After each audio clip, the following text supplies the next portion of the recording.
Hi guys! In today's video, I'm showing you how to remove background of a picture in CapCut. The process is really simple and easy. The first thing is open your application in your PC, and after it opens, take a look.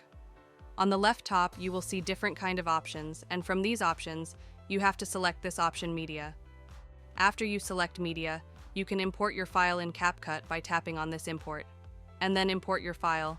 You can see I already import my picture in CapCut, and I will remove the background of this picture in CapCut. The first thing we will do is we will tap on it, and we'll drag it to that editing section.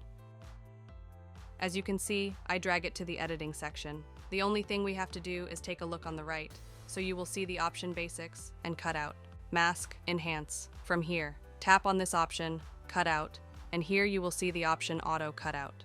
Only human figures can be cut out.